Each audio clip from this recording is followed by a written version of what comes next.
Welcome folks to Let's Play Arcanum of Steel and Magica.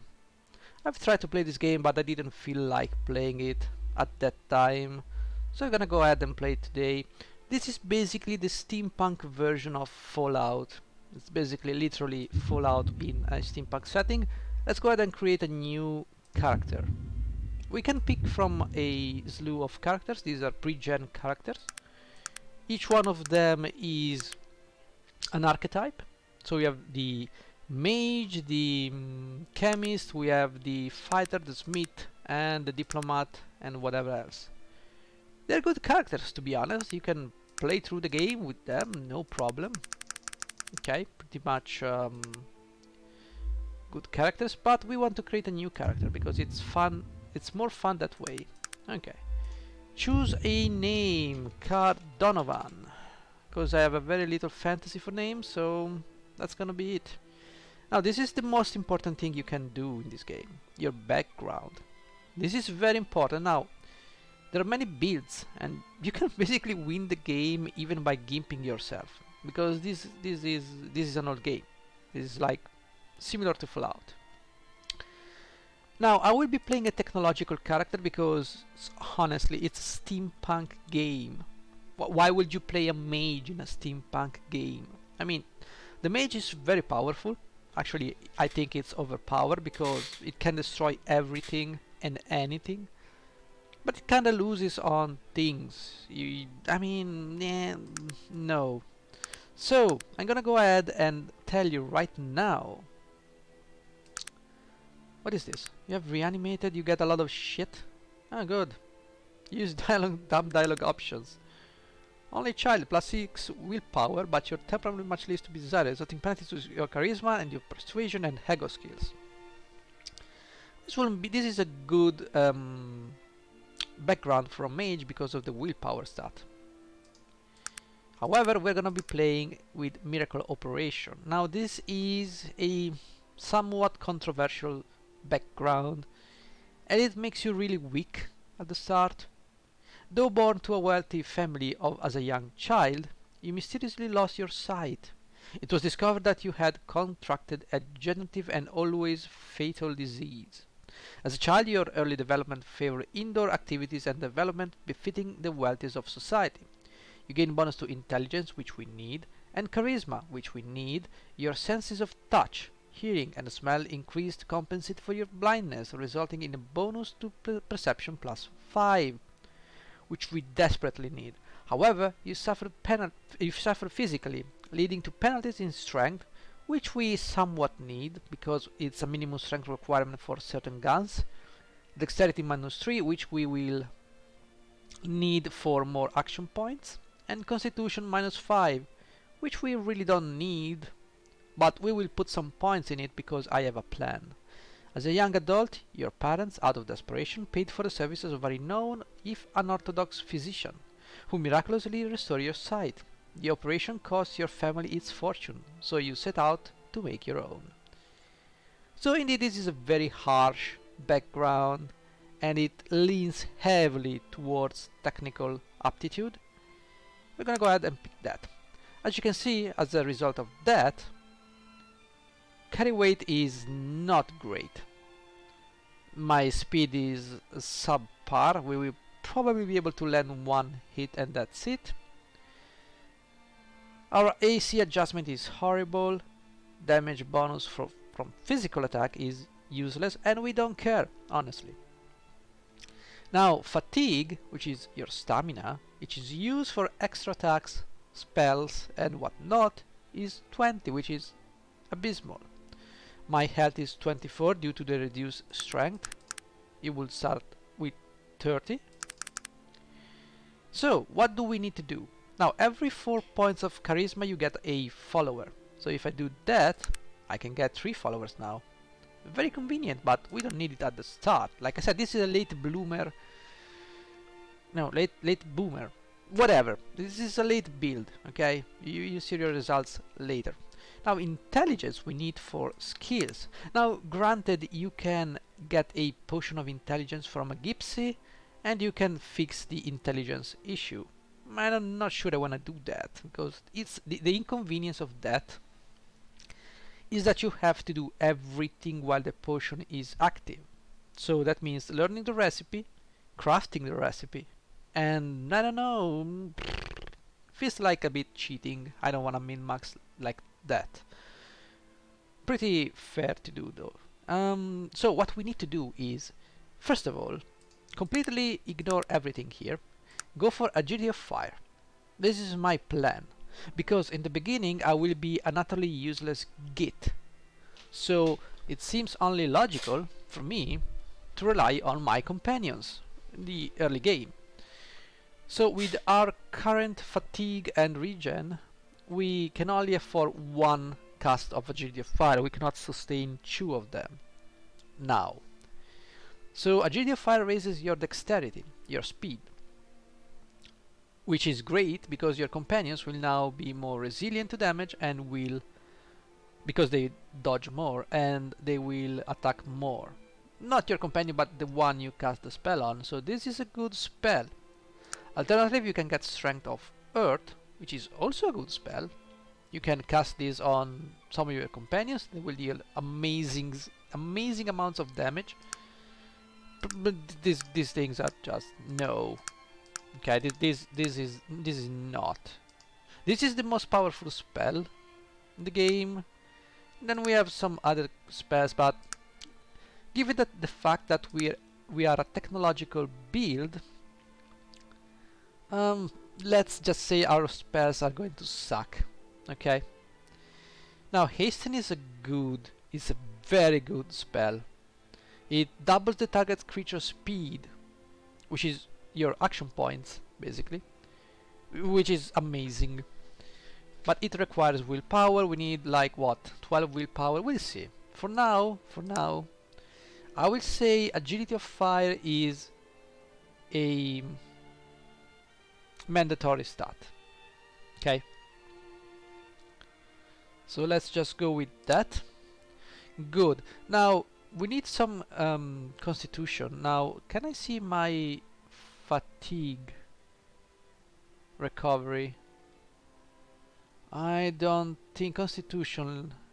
Let me fatigue and resist the poison. Willpower limits spellcasting effect. Argol and contribute to hit points. Fatigue and certain spell resistances. I don't know. I'm gonna take 1 point of charisma. Of constitution. Or maybe not. No. Okay, we need 1 point of strength here, 1 point of dexterity. That leaves us with 2 points, which we could invest, but we're not going to, into throwing. Now, where is that? Come to me. Now, throwing is good because it allows you to throw knives, rock, grenades, or any damaging object, right? So, if you put, say, points in throwing, you get better at throwing grenades and also boomerang. Boomerang are a great weapon if you don't want to use guns, but I'm not sure I want to go with that route either, because reasons. Instead we're gonna keep the 2 points and do nothing with them. Eventually we're gonna move into the technological section. We're gonna need the charge ring. The flow spectrometer is good because it allows you to find traps. And then we're gonna obviously go into the Molotov cocktail and the grenade section because we need grenades. Okay, we're not gonna spend money on this. We don't need anything from this section to gear up our car. We're gonna find everything we need. Is there anything we can get? So, if I wanted to min-max, I would get the boomerang and get the throwing skills. Instead, I will just do not. Oh, it's a copper ring. I might actually get one. Indeed. And I will take the lockpicks for some reason. I don't know. Do I need lockpicks? Let's pick them up. Bullets. Bullets. Those are very important in the early game. Do I want to spend my money on those? Nah, bro. Let's just go with what we have. Let's get into the intro. You find yourself aboard the IFS Zephyr, high above the Stonewall Mountain range.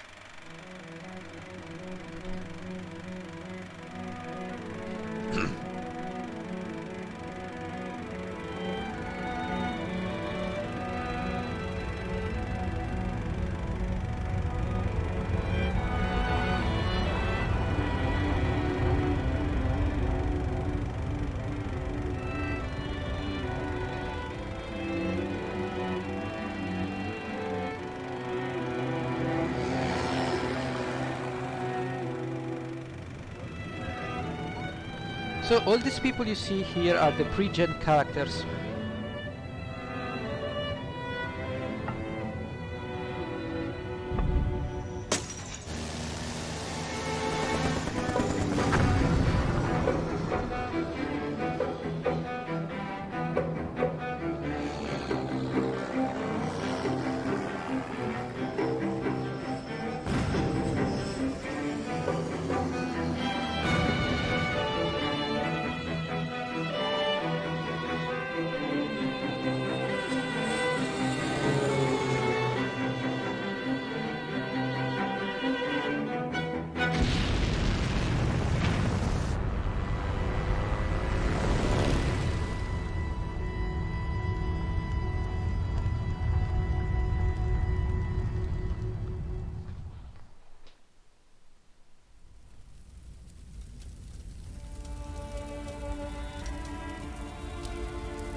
Help. Help me, please. Oh, thank you, my friend. I haven't got much time. You must find the boy. Find the boy and give him back his ring. He will know what needs to be done.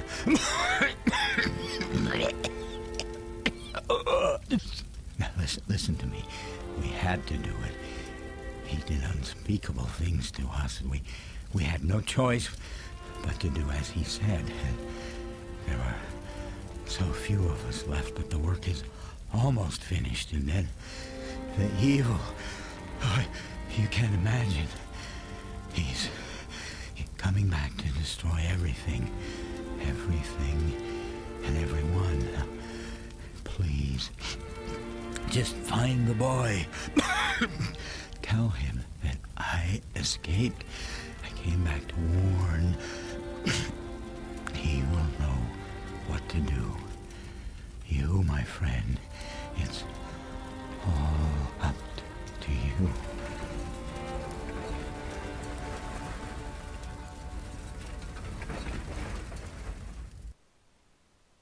Right. Can't believe it. I mean, you and then the Zeppelin and the fire. And the altar says that...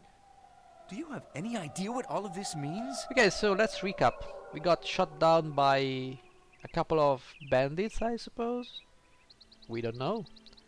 And this guy shows up. Also, we have to find the boy somehow, I don't know. And this guy shows up out of nowhere. So, bodyguards, man, I almost died here. Didn't you see the crash? Or what are you going on about? You speak! I mean, of course you speak. What am I, a blathering idiot? Wait, what did you say? Maybe I should be writing all of this down. See, this is the illusion of choice. Sometimes you give an answer, but the reply is basically the same. It's a generalistic reply.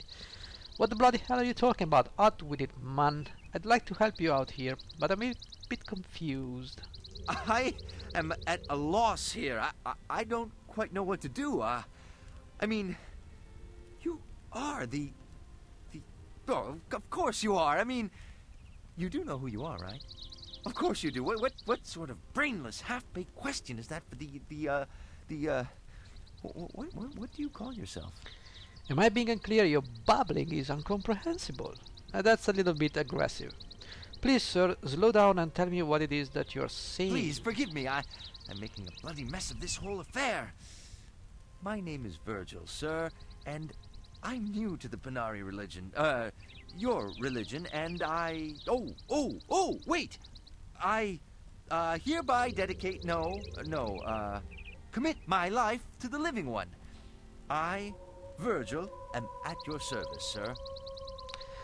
Okay. This guy's a little bit touched. What do you mean, the living one? Quit speaking riddles. Virgil, please, you really need to explain things here. I don't mean to be rude, but I'm just not who you think I am. Yes, right, you may rise and serve me, loyal Virgil. Yeah. Oh, I'm so tempted to give him this answer. Actually, let's go. Listen, sir. I may be new to the Panari, but that doesn't mean that this morning was my first sunrise. Are we clear on that? I can see that you're as muddled about all of this as I am, and I don't appreciate being made a fool of. You keep that up and I'll tell you where you can stow that living one rubbish. Sir? Sorry, just a joke, old chap, but please explain this further. Yeah, let's Yes, of course.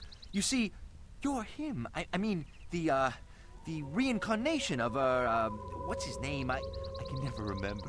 And I'm always getting him mixed up with the other fellow, the bad one.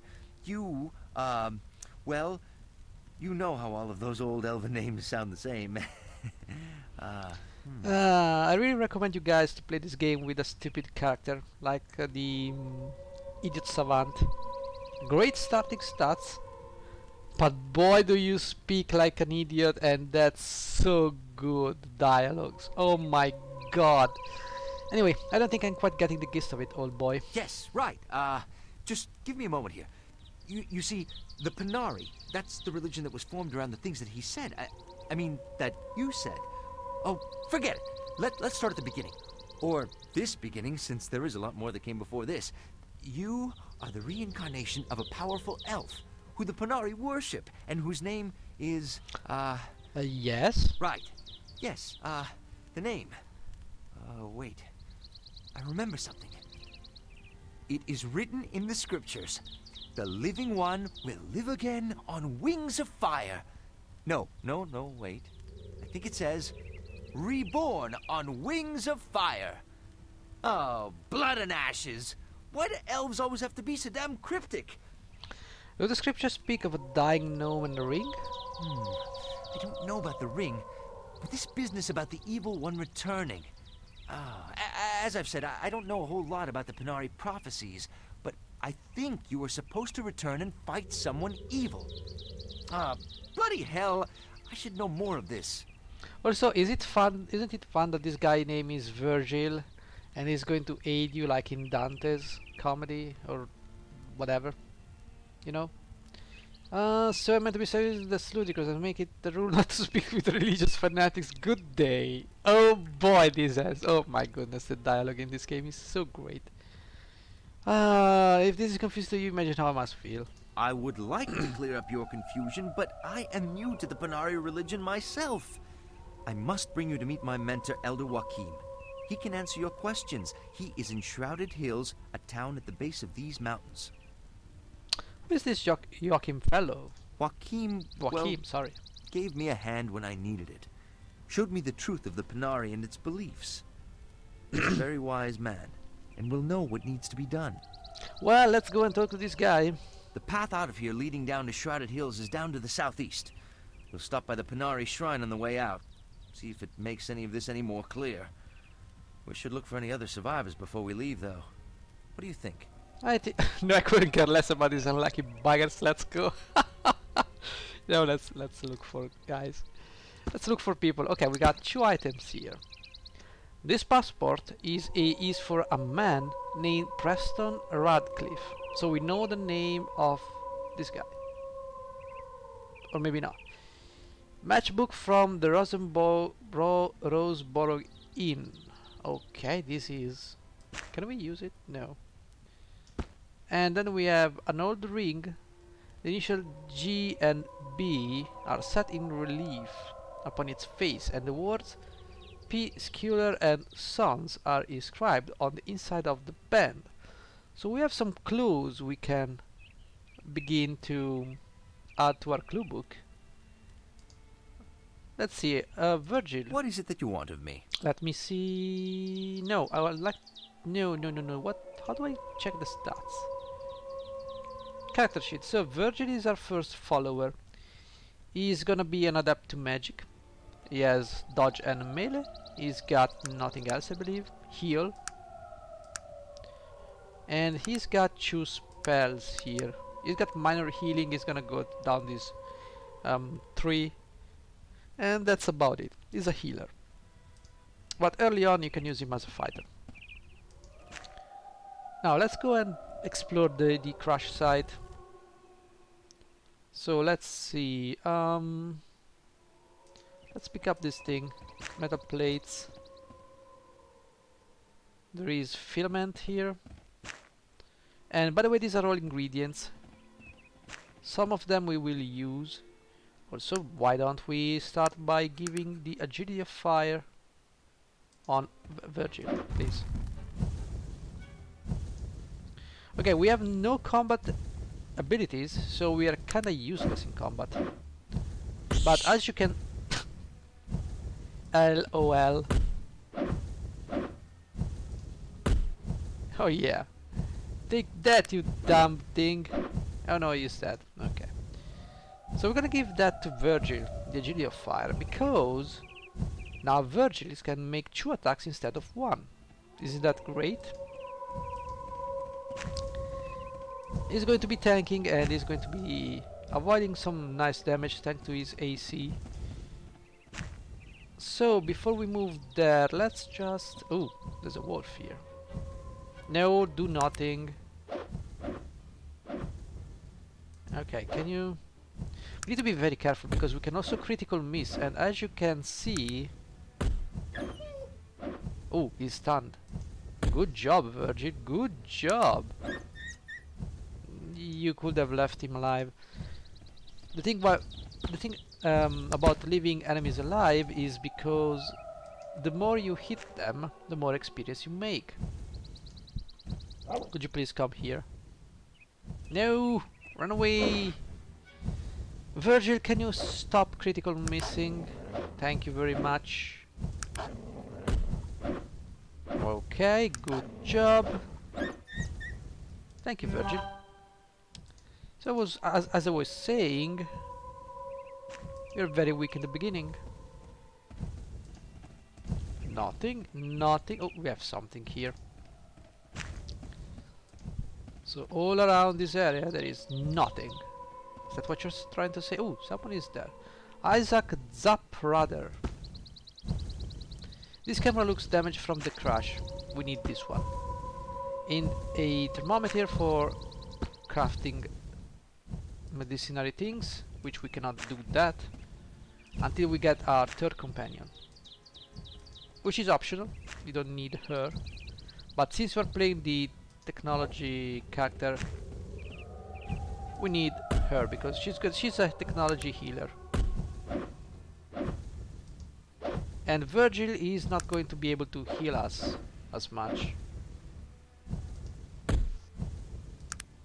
but he can certainly heal himself, so that's okay.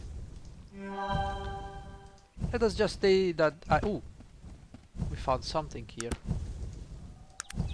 We found Wilhelmina's note to Jared. Let's read it. My dearest Jared, I'm aboard the IFS Zephyr, speeding on my way to see you again. My breath catches when I think that in 2 short weeks I shall be your wife. That is correct, my dear. I am accepting your proposal. I hope thoughts of me warm your heart on your long days and nights guarding Vermilion Station from the Alfork looters you mentioned. Love always, Wilhelmina. Well, I guess we got a new quest, right? Kinda. Okay, so we are... Oh! Hi! Please attack Virgil. He is far more suited than me at fighting. See, the thing with Virgil using the staff is the fatigue damage. See, the fatigue damage knocks them out and I can hit them. And hopefully not critical miss, but that's... No, Virgil, you dummy. Okay, anything else here? Clarice Vorak, as you can see, this was a pre-gen character. Kadura stem, those are used to make healing items. Okay. Curry Melange, there is someone hidden here.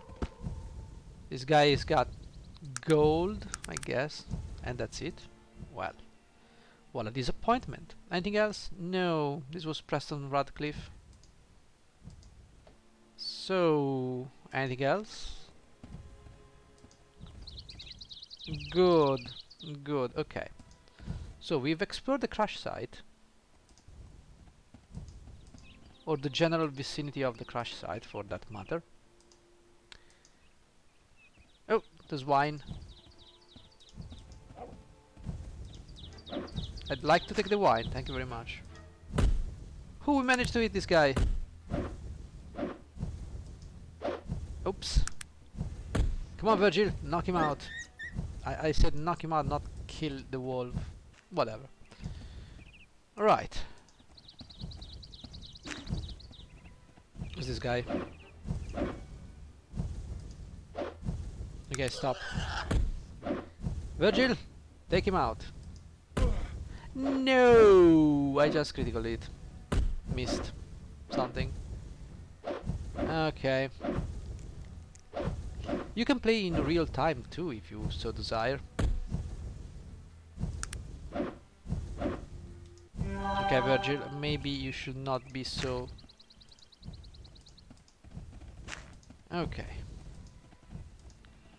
So, I think we did a nice job cleaning out the immediate area of the crash site, and we're gonna call it a day. We're gonna save. Wait, is that? No. I'm gonna save the game. There are some of my old games, so let's call it Let's Play 1. Alright? And yeah, I'll see you tomorrow for another episode. This is a good game, you should pick it up when it's on sale for from GOG. And yeah, thank you for watching, guys. I will see you in the next one. Bye bye.